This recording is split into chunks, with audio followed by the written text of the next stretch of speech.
साथियों नमस्कार। कैसे हैं आप सब लोग? मजामा केम छो कसा आहेस? रिगार्डिंग चाइल्ड कस्टडी, मैं एक प्रैक्टिकल बात जो है आप सबसे डिस्कस करना चाहता हूं। मैं पुनः जो है शब्द को लिखता हूं ताकि आप मेरे साथ साथ जो है स्थितियों को नोट डाउन करते हुए चलें। देखिए, हम अपने बच्चों से बहुत प्यार करते हैं, पर प्रॉब्लम क्या है कि हमारी जो पत्नियां हैं वो बच्चों को जो है अपने साथ में ले जाती है, फिर उनके कंधों पर रखती है बंदूक और हमें करती है ब्लैकमेल, और फिर हम हो जाते हैं harass. Basically she is going to trigger you. वो चाहते हैं कि आपको प्रोवोक करना, so that you could not take a right decision on right time. मैं लिख रहा हूं, मेरे साथ आप भी जो है नोट डाउन करते हुए चलें। और अल्टीमेटली वो चाहते हैं कि आप हमेशा एंग्जाइटी में रहें, रॉन्ग डिसीजन लें, रॉन्ग स्टेटमेंट जो है प्रोवाइड करें, जिसका फायदा जो है वाइफ को मिल जाए। क्योंकि जब भी हमें गुस्सा आएगा हम फोन पे उसे गाली देंगे, कोई गलत बात जो है लिख देंगे मैसेज में, तो आप खुद के खिलाफ जो है एविडेंस बना रहे हो। तो ऐसा मत करो। हमें चलना पड़ेगा स्टेप बाय स्टेप, और किस प्रकार से हमें प्रोसीड करना है फॉर चाइल्ड कस्टडी, ये आपको मैं स्पेसिफिक आज करने वाला हूँ। किधर बात ये? साथियों, हम सब जानते हैं कि जो चाइल्ड कस्टडी है उसके साथ जुड़ा हुआ एक अध्याय है जिसको हम कहते हैं चाइल्ड विजिटेशन। आप कई बार क्वेरी करते हैं कि हमें बच्चे से मिलने का अधिकार तो मिल जाएगा ना, कम से कम हम 2 दिन मिल लें हफ्ते में या 1 दिन मिल लें। ये आपकी रहती है प्रायोरिटीज। और कई बार ये भी क्वेरी होती है आपकी कि हमें वीडियो कॉल से भी एक्सेस मिलेगा या नहीं मिलेगा। देखिए, बच्चे आपके हैं, उनके बारे में बेहतर क्या हो सकता है वो आपको सोचना है। मैं कुछ विकल्प जो है आपको बताऊंगा, अब उस पर काम करना है नहीं करना है ये आपका ऑप्शन है। अगर आप थोड़े से बहादुर हो और विश्वास करते हो खुद के ऊपर, तो बेटर ये कि आप अपने बच्चे को लेके आ जाओ। It would not be a crime और अ क्रिमिनल ऑफेंस, जिसके लिए आप सेक्शन 137 BNS का पढ़ सकते हैं कि अगर आप बच्चे के जो है गार्जियन हैं और आप बच्चे को ले आते हैं, तो ऐसे सिनेरियो में कोई भी केस किडनैपिंग का आप पर नहीं बनेगा। क्लियर है बात ही? अगर वाइफ को तकलीफ है, she has to go to the concerned family court, और जहां पर बच्चे की कस्टडी और जो विजिटिंग राइट्स हैं वो किस प्रकार तय होंगे वो कोर्ट जो है तय कर देगा। क्लियर है बात है? पर कई लोग कहते हैं कि सर हमारी हिम्मत नहीं है, हमको तो ड्यू प्रोसेस चाहिए, हम एज पर प्रोसेस ही जाएंगे। तो उस सिनेरियो में सबसे पहले आपको चाहिए कंटेंट। बगैर कंटेंट के हम लोग वर्कआउट कर ही नहीं पाएंगे। क्योंकि देखो, जब आपकी वाइफ चलेगी पीयर और आप जो है उसको बना रहे हो वो नहीं आ रही है, और उसको डाउट है कि आप बच्चे का कस्टडी भी जो है ले जाओगे, तो वो आप पर क्या करेगी? अटैक करेगी। सबसे पहला उसका अटैक है 498A IPC या 85 BNS। उसका कंसर्न क्या होता है कि साहब मुझे डाउरी के लिए हैरेस किया गया, मैं मजबूरी में जो है अपने पीयर में बैठी हूँ और ये मुझे टॉर्चर कर रहे हैं, ह्यूमिलेट कर रहे हैं, और मेरा बच्चा जो है मुझसे छीनने का प्रयास कर रहे हैं। इस देश का दुर्भाग्य कि पुलिस भी इस रिपोर्ट पर वेरिफिकेशन करने की बजाय साथ देती है इन दुष्ट लड़कियों का, और 90% केसेस में ऐसा ही होता है। और आपके साथ ऐसा बिहेवियर होता है जैसे आप एक कुख्यात अपराधी हो या आपने बहुत बड़ा जो है क्राइम कर दिया। जरा सोचो कि आप एक हस्बैंड हो, क्या आप अपराधी हो? जब मैरिज करी थी आपने, तो कभी सोचा था आपने कि इस तरह के दिन भी जो है देखने पड़ जाएंगे, कि थाने जाना पड़ेगा, पुलिस जो है बदतमीजी करेगी। इवन कई बार ये भी होता है कि जो लड़की का वकील है वो भी आपसे बदतमीजी करता है। भाई, एक तरफ तो आप क्लेम करते हो कि हम बहुत पढ़े लिखे हैं and we belong to a class, और इस तरह का जब बिहेवियर साथ में हो रहा है और आप कुछ बोल नहीं पा रहे हो, तो उसके लिए जिम्मेदार कौन है? आप खुद हो। आप अगले को पावर दे रहे हो कि वो आपको ह्यूमिलेट करे। हम लोग गुलाम क्यों बने? सबसे प्राइम कंसर्न यही था कि हम लोग हिंदुस्तान में सिर्फ चीजों को सहना सीखे हैं, हमने कभी भी आवाज उठाई नहीं गलत के खिलाफ। अंग्रेज मार रहे हैं हमारे भारतीयों को और हम देखे जा रहे हैं। अरे भाई ठीक है, हम कौन होते हैं बोलने वाले? ठीक है भाई, पिट रहा है, क्या बोल सकते हैं?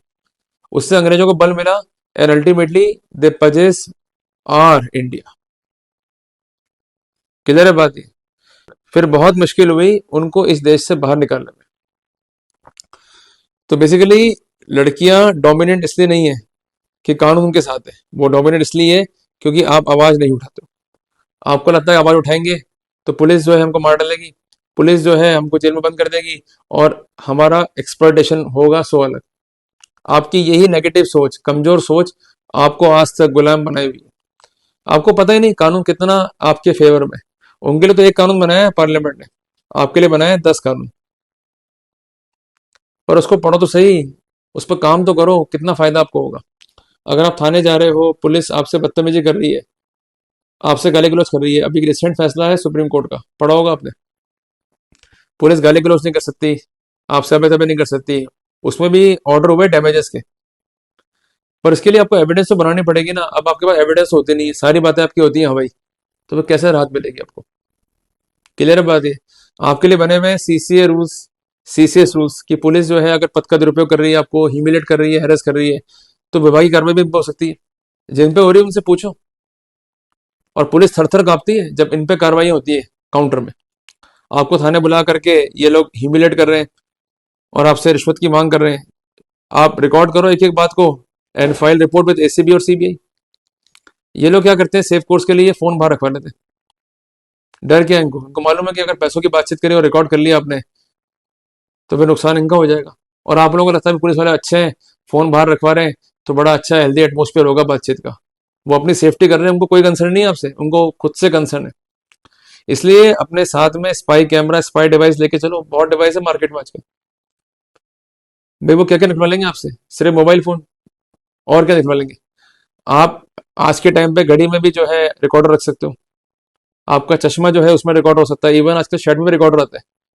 चीजें अवेलेबल है सर, मार्केट में ढूंढो जाके। एविडेंस को जो है कलेक्ट करो, शिकायत डालो, कार्रवाई हो जाती है आजकल तो, कोई तकलीफ नहीं है। क्लियर है बात ये। तो इसलिए मेरा आपसे आग्रह है कि आपको आगे बढ़ना है, बट एक पॉजिटिव सोच लेकर के।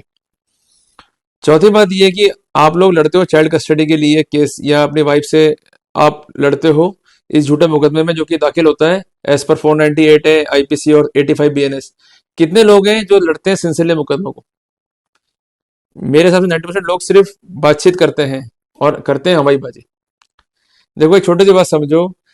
मेरे एक फ्रेंड थे, वो मुझसे पूछे कि भाई साहब आप क्या लोगे? तो मैंने कहा मैं तो लूंगा कोल्ड ड्रिंक। किसी और से पूछा भाई आप क्या लोगे?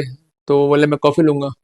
तो फिर हमने उससे पूछा, मैंने कहा भाई आप क्या लोगे? बोला मैं कुछ लेता ही नहीं हूँ, मैं लेता हूँ सिर्फ उड़ते तीर, इसलिए बर्बाद हूँ। तो मेरा कहना ये है कि आप सब भी जो है लेते हो उड़ते तीर। क्लियर है भाई। पुलिस ने फोन कर दिया, आप पहुंच गए, कुछ तो बुद्धि रखो। भाई पुलिस बुला रही है, जाने का नहीं आपको। जब तक प्रॉपर संबंध नहीं है आपको थाने नहीं जाना है, ये आपका अधिकार है, लिखे हुए कानून में। पर चूंकि आप थर थर कांपते हो, नहीं साहब पुलिस बुला रही है, पुलिस मार डालेगी, हमको काट देगी पुलिस दोस्तों में, इसलिए थाने जाना पड़ेगा। और यही हमारा नेगेटिव अप्रोच जो है केस को हराने का सबसे बड़ा कारण बनता है। आपको पुलिस से ये शर्म आती है बातचीत करने में कि भाई आप जो है लेते हो नोटिस बोर्ड के ऊपर कि अपराधियों में भय, आम जन में जो है विश्वास, तो वो कैसे बनेगा जब आप ड्यू प्रोसेस फॉलो करोगे? आप तो प्रोसेस ही उल्टा फॉलो कर रहे हो, आप तो फोन से बुला रहे हो, कैसे काम चलेगा? तो इसलिए आप अपने अधिकार पहचानो, जितना अड़ोगे उतना ही फायदे में रहोगे। क्लियर है बात ये। इसके अलावा आपको करना क्या है कि आपको केस का रिव्यू करना है। अपने घर वालों को पन्ने पकड़ा दो, खाली पन्ने, उनसे बोलो भाई मैटर लिखे। आप भी जो है मैटर लिखो and make a common story, और उस पर रिव्यू करो, एविडेंस को कलेक्ट करो and then give the notice and initiate the further proceeding. ये आपको हिदायत है मेरी, तभी जो है आपको फायदा होगा। अदरवाइज तो क्या है, लड़ लो, लड़ने में तो क्या है। अब आप किसी को जो है लड़ने गए किसी के साथ में, और उसके पास तो हथियार है, आपके पास कुछ भी नहीं है, फिर आप कहोगे मैं तो लड़ूंगा, मुझे कोई नहीं हरा सकता। क्लियर है बात ये। तो इसको मूर्ख आदमी कहेंगे। अगर अगला आपसे बलवान है, उसके पास प्रॉपर स्ट्रेटेजी है, उसके पास प्रॉपर इक्विपमेंट्स है, then you have to gather all this equipments ताकि आप कॉन्टेस्ट जो है कर सके। और हमारा कानून ये तो कहता है कि your approach should be balanced. Clear है बात ये। तभी तो आपको अधिकार मिला है नैसर्गिक न्याय के सिद्धांत का, कि आपको भी पूरा पूरा मौका मिलेगा। पर मौके का मतलब ये नहीं कि सिंपल गए, सिंपल सी बात लिखी और केस को जीत जाओगे। First we have to collect the content, content अगर प्रॉपर है तो हम जीत में। उसके बाद उस पर लॉ पॉइंट क्या एप्लीकेबल है, तीसरी बात एविडेंसेस क्या है, चौथी बात रिव्यू क्या है। अगर इन पे काम कर लिया तो आप ये मान के चलना जो फर्दर आपका बैटल है या लड़ाई है उसको जीतने के चांसेस 90% से ऊपर कर दिया आपने। अगर ये अपना होमवर्क ही नहीं है, तैयारी नहीं है, तो फिर आप क्या लड़ोगे। क्लियर है बात ये। तो किसी से डरना नहीं है, डरना है तो सिर्फ डरो महाकाल से, डरो खाटू श्याम से, डरो श्रीनाथ जी से, डरो वाहिगुरु से, इनसे क्या डरना। और सबसे इंपॉर्टेंट बात है कि जो हमारा बुरा कर रहे हैं और हम उनसे कांप रहे हैं ना, मजे की बात। और जो हमारा भला कर सकते हैं उनको हम पूछते तक नहीं।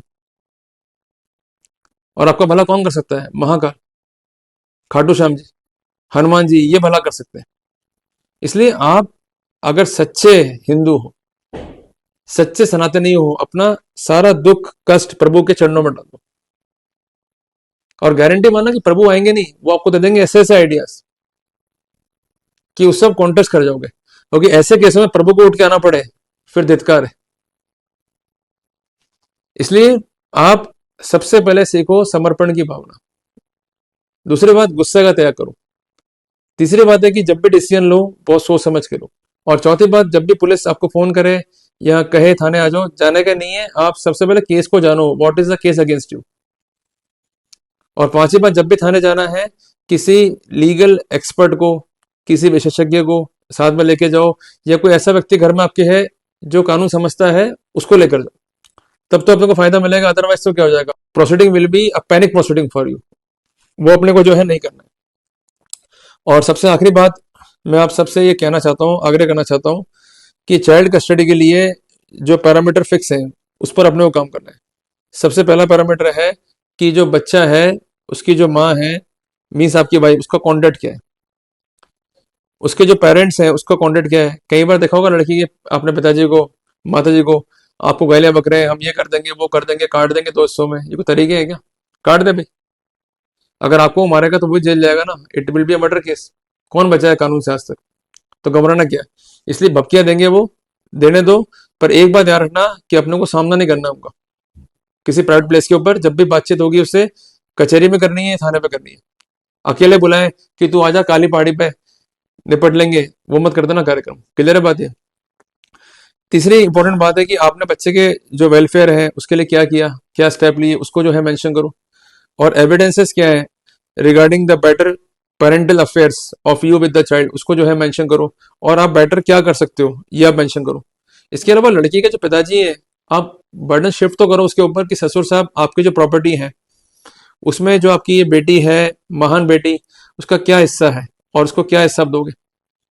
अगर उसके पिताजी उसको हिस्सा नहीं दे रहे तो समझ लो आप कि उसका क्या इमेज है घर पे। बेसिकली दोनों प्लानिंग करे हुए हैं and ultimately they want to extort you. Possibility इस बात की भी है क्या मीडिएटर में कम टू यू कि साहब राजीनामा कर लो, फायदा हो जाएगा। आप रिकॉर्ड करते चलो हर एक चीज को, चाहे मीडिएटर कोई भी हो। उसके बाद केस डालो आप 308 BNS का। और अब तो नियम ये भी आ गए हैं कि अगर ऐसा कोई मीडिएटर आता है उसकी आप रिकॉर्डिंग कर लेते हो, रिकॉर्डिंग भी लीगल है, और उसको अपने वॉइस सैंपल देना पड़ेगा। और अगर सैंपल मैच हो गया और जो कंटेंट है उससे दिख रहा है वॉयलेशंस, तो कार्रवाई होगी मीडिएटर पे भी और कार्रवाई होगी लड़की के पेरेंट्स पे भी। इसलिए जब कानून अपने साथ है तो उसका उपयोग करो ना। Simply we have to work out in a systematic way and we have to collect the proper evidence in the legal manner, ताकि एविडेंस पे जो है कोई डाउट क्रिएट नहीं हो। और आखिरी बात है कि जो भी इलेक्ट्रॉनिक एविडेंस अपने पास में है उस पर साइबर एक्सपर्ट की राय लो, कोई दिक्कत नहीं है अपने को। तो ये कुछ इंपॉर्टेंट स्टेप है, इसको फॉलो कर लो।